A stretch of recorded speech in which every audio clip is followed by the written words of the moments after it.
ocorrência nos Estados Unidos na década de 60, quando uma autora que estudava a reação de alguns químicos em torno da fauna, que é a Rachel Carson, ela lançou um livro chamado Primavera Silenciosa, no qual ela denunciava a morte de animais resultante da proliferação do uso do DDT nos Estados Unidos. O livro teve grande repercussão, gerou uma CPI na Câmara dos Deputados, outra CPI no Senado para investigar, e é evidente que ela sofreu todo tipo de ataque fundado na misoginia, no machismo, porque uma mulher nos anos 60 fazendo um ataque frontal a um conglomerado poderoso capitalista. Então imaginem, né? E ali a gente tem um sinal, e temos outros tantos, porque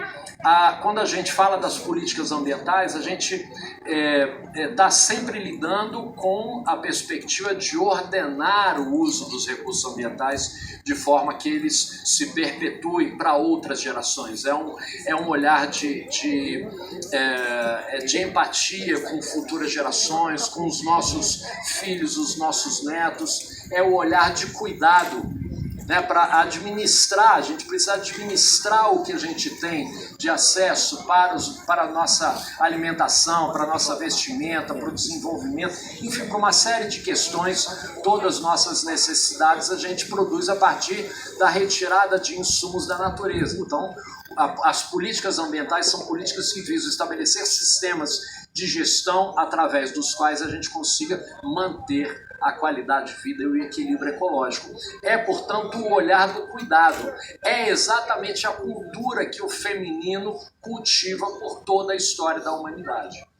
Portanto, a questão ambiental tem um elo de gênero muito forte e que a gente tem que reconhecer, tem que valorizar e tem que entender, né, compreender. E o livro se propõe a fazer essa discussão. E traz também a discussão da justiça ambiental, que aí não é a coisa do poder judiciário, não é o direito ambiental, mas é um conceito mais abrangente que se desenvolveu a partir de movimentos também surgidos nos Estados Unidos na década de 60, que lá surgiu o movimento do racismo ambiental, que foi quando se detectou que as estruturas industriais, a produção, aquelas estruturas que mais contaminam, poluem, que causam danos, estragos, impactos negativos, elas sempre detectaram que elas sempre estavam localizadas nos bairros mais pobres,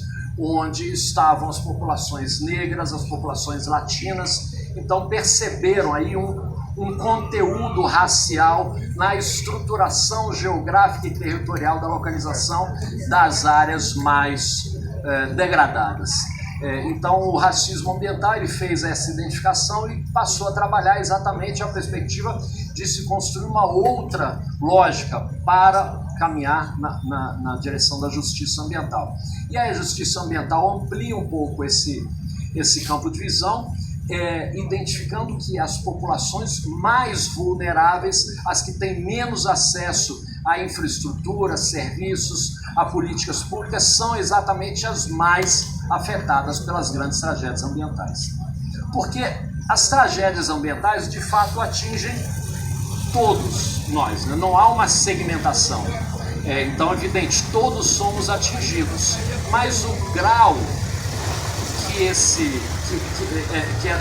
nós nos sujeitamos a esses processos, ele é diferenciado.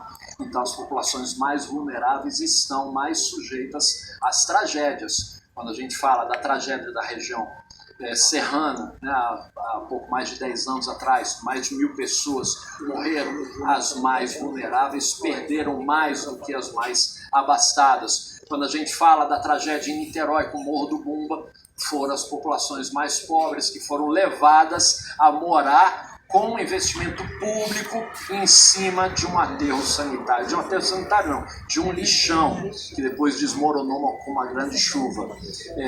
Enfim, a gente pode mapear em vários lugares, a gente vai encontrar sempre essa realidade.